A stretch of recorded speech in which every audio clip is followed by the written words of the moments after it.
My brother used my business idea while I worked nights, so I took legal action silently, and what happened left him broke and humiliated beyond repair. I'm a 28-year-old guy, and for most of my life, my older brother Noah has treated my ambitions like stepping stones for his own success. I don't say that lightly.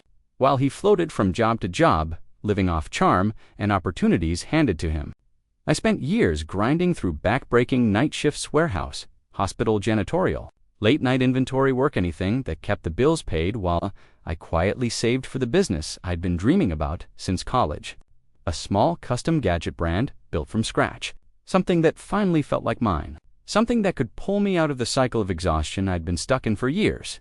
Most nights, I'd come home at 6 a.m., collapse at my desk, and start sketching designs until my eyes burned. Gadget prototypes, hinge mechanisms, casing diagrams, marketing layout ideas. The kind of work nobody sees, but everyone assumes just magically appears.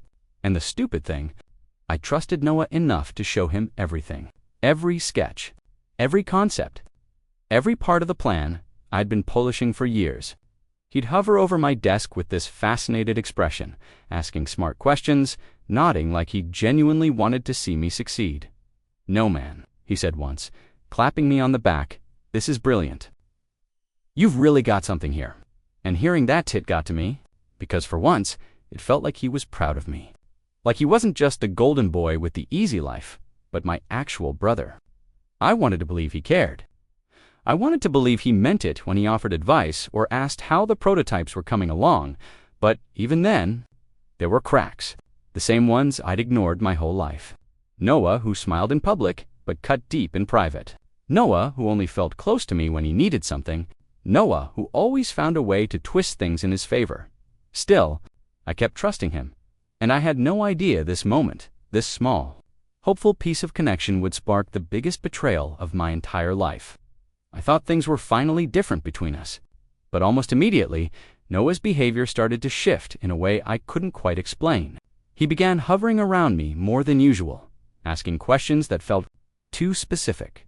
Not the casual curiosity a supportive brother might have, but the kind of probing someone does when they're mapping out a plan. He'd lean over my desk while I worked before my night shift and say things like, "So who's your supplier again?"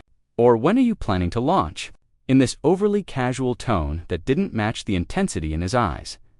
At first, I convinced myself I was overthinking it.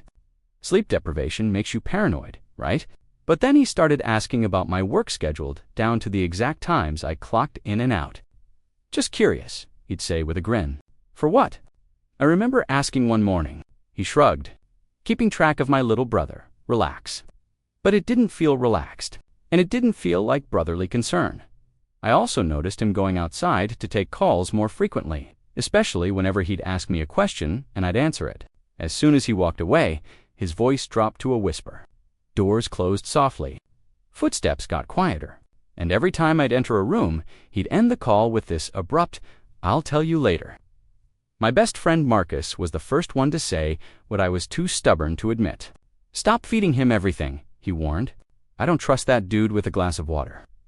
I laughed it off because what else was I supposed to do? Admit that it scared me. Admit that my own brother made me uneasy.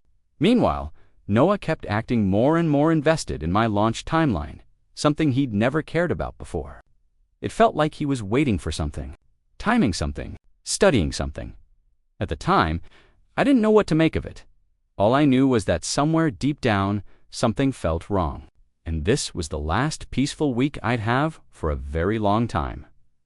I still remember the exact moment everything snapped. I had just finished a brutal 12-hour night shift, the kind where your bones feel hollow and every sound feels like it's happening underwater. I dragged myself home, dropped onto the couch, and opened my phone just to zone out for a few minutes before showering. And then, there it was. A sponsored post. A glossy, professionally edited ad featuring my product, my design. My concept, my exact prototype plastered all over the screen under one name. I thought I was hallucinating from exhaustion. I clicked the ad, then the page, then the website. Every single thing I saw was mine. My sketches, my structure, my phrasing, even the tagline I came up with at 3 a.m. one night because inspiration hit between coffee sips. I stormed into Noah's room, heart punching my ribs. "What the hell is this?" I shoved the phone in his face. He didn't even flinch. He just blinked once, sat up, and said calmly, "Oh yeah, I launched it." "You stole my idea," I said, my voice shaking. "You took everything." He rolled his eyes like I was annoying him. "I didn't steal anything. You were sitting on it forever. I just executed. I spat. "These are my designs. And," he said, crossing his arms, "ideas aren't property." That line hit me so hard, I actually felt dizzy. Later that day, he went downstairs and told our parents that I was being overdramatic and jealous. They believed him instantly, like always. "You should be proud," Mom said. "Your brother did something incredible." Dad added, "Maybe you can work for him." Work for him. On my idea, standing there, being dismissed, minimized, erased. Something in me cracked open. I didn't scream. I didn't argue. I just went quiet, this cold, calculated silence I didn't even know I had, because for the first time in my life, I wasn't going to let him walk away with something that belonged to me, and I had no idea that this was only the beginning of the war he had started. The days after, Noah's launch felt like torture. Everywhere I turned online, there he was, smiling in polished photos. Pretending to brainstorm ideas I had literally drawn on napkins and notebook pages during my lunch breaks. His brand started gaining traction fast, mostly because the product was actually good. Of course it was good. I had spent years perfecting it. But watching strangers praise my work while his name sat on top of it felt like someone was slowly pressing a thumb into a bruise that never had time to heal. My parents wouldn't stop bragging. "Your brother is finally doing something with his life."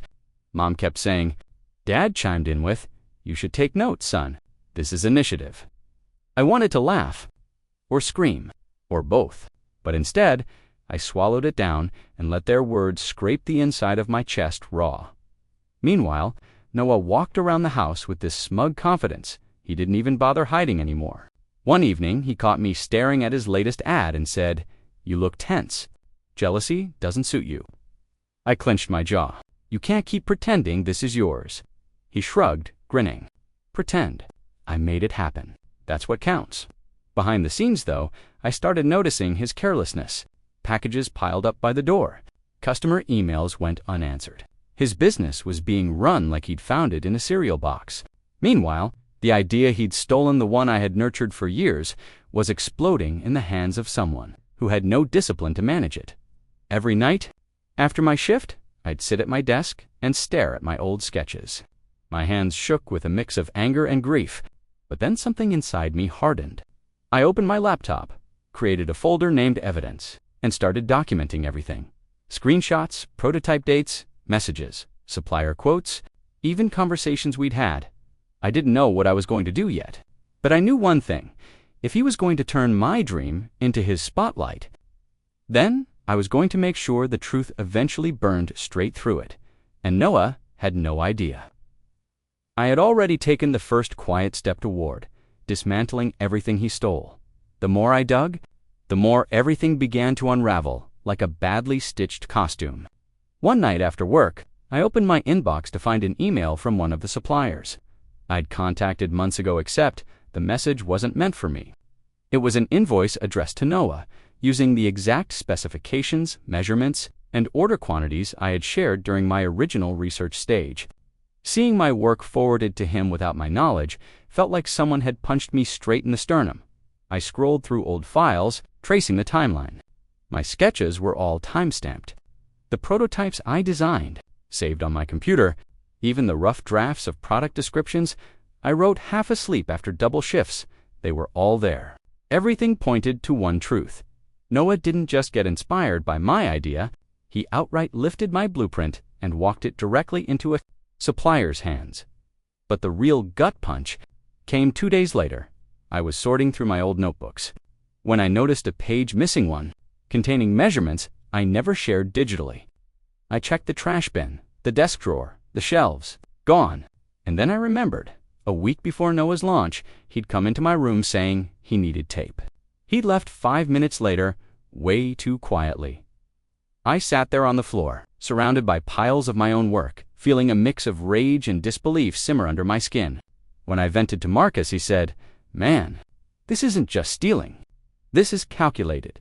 I nodded, numb. He used everything I ever trusted him with.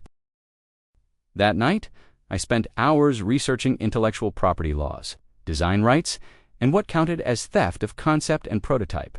The more I read, the more something inside me shifted from hurt to clarity. I wasn't powerless. I wasn't cornered. Noah thought he had outsmarted me. He thought I'd stay quiet, because I always had before. But he didn't know that every message, every stolen page, every timestamp was becoming ammunition. And by the time he realized it, it would already be too late.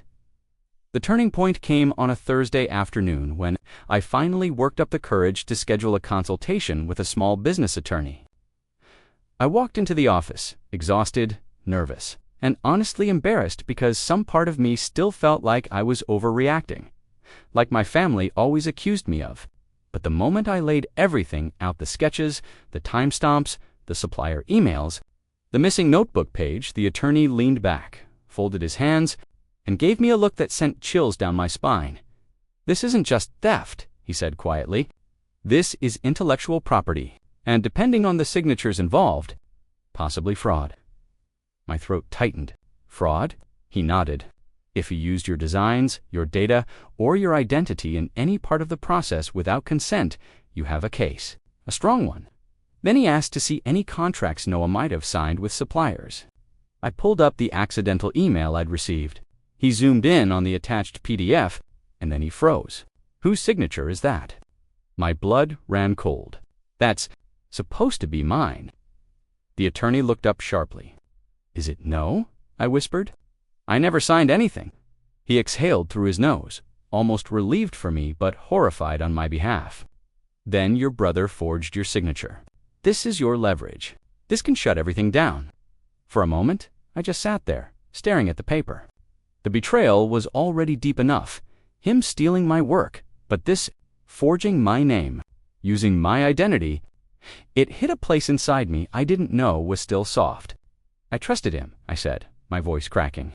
The attorney replied gently, "People like him count on your trust. Use that against him." That night, I filed every required document, quietly, methodically, without breathing a word, to Noah. And when Noah knocked on my door later, asking if I could help him with a new marketing idea, I smiled at him for the first time in weeks. He mistook that smile for forgiveness. He had no idea it was the beginning of the end. By the time the paperwork was filed, Noah had transformed into a full-blown celebrity in his own head. Every day he strutted around the house like someone had handed him a Fortune 500 company instead of a stolen blueprint. He started wearing nicer clothes, rehearsing speeches in the mirror, and talking loudly on calls so everyone could hear him say things like, "Yeah, investors are interested, and this is only the beginning for me." It was sickening. But it also made the timing perfect, because men like Noah always destroy themselves when their ego gets too big to control. The launch event proved it. He rented out this trendy downtown space, cheap decorations, loud music, fake confidence, and invited anyone who had ever liked one of his posts. I stood in the back, arms crossed, watching him take the stage like some kind of visionary. "Thank you all," he shouted. This product came to me in a moment of inspiration. I just knew I had to chase it. Hearing that lie out loud almost made me step forward. Almost, but I kept my composure. Kept silent, because silence was my weapon now. At one point, he spotted me in the crowd and smirked. "Glad you made it, little bro," he said, loud enough for others to hear. "Maybe one day you'll come up with something too." People laughed politely. I didn't. What struck me most was how careless he'd become. Between speeches, he'd complain about annoying customers. He ignored people asking questions. And he casually mentioned a distribution deal he was negotiating even though he barely understood his own supply chain. His arrogance was ballooning faster than the business itself. Marcus nudged me. "He's going to implode," he whispered. "I know," I said, "and sooner than he thinks." By the end of the night, Noah was soaked in praise and blinded by attention. He had no idea what was already in motion. No idea that every arrogant word he spoke only tightened the trap around him. And as he raised a glass to himself, I realized the fall he was headed for would be brutal, and it was coming faster than either of us expected. The The morning after Noah's launch event, while he slept off his hangover and ego, the first legal notices were officially delivered. I didn't see it happen. I was at my desk organizing more evidence, but I heard the thud of envelopes hitting the front porch, followed by Noah's confused footsteps. For a few minutes, there was silence. Then came the sound of paper ripping, and finally, the explosion. "What the hell is this?" he screamed from the hallway. I didn't move. I didn't answer. I just kept sorting files like the calm was part of me now. A few seconds later, he burst into my room, face red, eyes wild. "You sued me?" he shouted. I looked up slowly. "I filed a claim. Yes. You're out of your mind." "No," I said evenly. "I'm protecting what's mine." The switch in his expression was almost cinematic. First rage, then fear, then this pathetic attempt at charm. Okay. Maybe we can talk just you and me," he said, forcing a shaky smile. "Let's fix this as brothers." "Not interested," I replied. "This is already in motion." By noon, suppliers had received notices. His upcoming distribution partner received one too. Suddenly, everyone who thought Noah was a serious entrepreneur was calling him for clarity, and he couldn't give them any, because every lie he'd built was crumbling. My parents barged into my room shortly after, faces twisted with the same old bias. "Why would you do this to your brother?" Mom demanded. "He worked so hard," Dad added. "You're jealous, aren't you?" I almost laughed. "Hard work. He stole everything." Mom snapped. "You're tearing this family apart." "No," I said quietly. "I'm just done being walked on." Later that evening, Noah tried a new tactic posting online. He wrote, "My brother is trying to sabotage my company out of jealousy." But minutes later, I released time-stamped prototypes, screenshots, emails, sketches, everything. The internet turned on him fast, and when he received the notice confirming his court date, the panic in his eyes said it all. For the first time, Noah realized he couldn't talk his way out of this, and his fear was only just beginning. I knew Noah was spiraling, but I didn't know how far he'd fall until the night I came home early from my shift. The apartment was dark except for a faint glow coming from my room. At first, I thought I had forgotten to turn off my desk lamp, but then I heard it papers, shuffling, drawers opening, hurried footsteps. My stomach dropped. I pushed the door open, and there he was. Noah, hunched over my desk, my laptop open, my notebooks scattered everywhere, like he'd been digging for buried treasure. "What are you doing?" I said, voice low, trembling not with fear, but with something sharper. He jumped back like he'd been caught committing a crime. I was just trying to delete the files, weren't you?" I stepped closer. My laptop screen was still open to my prototype folder. Some files were already in the recycle bin. His mask cracked. "You left me no choice," he snapped. "You're ruining my life." "Your life." I laughed, but it came out hollow. "You stole mine?" He shook his head violently. "You could have just helped me. You didn't have to go nuclear." Then, in a moment I'll never forget, he lunged toward my laptop. Pure instinct took over. I pulled him back and shoved him away. He stumbled into my bookcase, knocking everything to the floor. It got messy fast. Voices rose. Accusations flew. At some point, a neighbor must have heard the commotion, because within minutes there was loud pounding at the door. "Police, open up." When the officers stepped inside, Noah tried to twist the story instantly. He attacked me. I was just trying to talk, but my room told the truth. The open drawers, the scattered notebooks, the deleted file notifications on the screen, and the fact that I had every single piece of documented evidence saved multiple backups, cloud copies. One asked me quietly, "Do you want to press charges?" I swallowed hard. Not tonight, but the damage was done. Noah wasn't just panicking. He was unraveling. When he left with the officers watching him, Mom and Dad called minutes later, screaming, "How could you do this to your brother? You're destroying him. You've always been jealous?" I sat on my bed, hands shaking, feeling completely alone. Even with the truth in my hands, it felt like the entire world had turned against me. For the first time, I wondered if fighting back had been a mistake, and that moment sitting there in the ruins of my own room was the lowest I had ever felt. But rock bottom has a strange way of clearing the view, and what came next would change everything. Walking into the courthouse, felt like stepping into another version of reality, one where everything I'd been carrying, privately for months, was suddenly being laid out. Under fluorescent lights and sharp eyes, I sat at the plaintiff's table, hands clasped so tightly they went numb. While Noah entered the room dressed in a cheap suit he clearly bought last minute, his confidence was gone. He looked pale, exhausted, jittery, but still somehow managed to glare at me like I was the one who ruined his life. When the judge called the session to order, my attorney stood and started presenting our evidence. It was surreal watching pieces of my life, my sketches, my notes, my mistomps, my prototypes appear on a huge screen like exhibits in a museum of betrayal. Every message, every file, every stolen detail was now official record. Then came the forged signature. My attorney turned to Noah. "Mr. Carter, can you explain why your brother's name appears on a supplier contract he never signed?" Noah stammered. I thought he'd want to be involved," the judge cut him off. "Answer the question directly." Noah swallowed hard. I wasn't sure he'd agree, so "You forged it," my attorney finished. Noah shook his head weakly. "It's not like that," but it was exactly like that for the first time. I watched my brother's lies collapse in real time, not the confident, smug destruction that comes from arrogance, but the pathetic, cornered unraveling of someone who finally hit consequences. His voice cracked, his explanations contradicted each other, and even his lawyer kept sighing under his breath like he regretted taking the case. The judge didn't need long. He ruled full ownership in my favor, ordered Noah to shut down operations immediately, required him to pay damages for profits earned, plus additional penalties for fraudulent activity. The look on Noah's face when the gavel dropped, it wasn't anger anymore, it was fear, pure, unmistakable fear. But even then, I didn't feel victorious.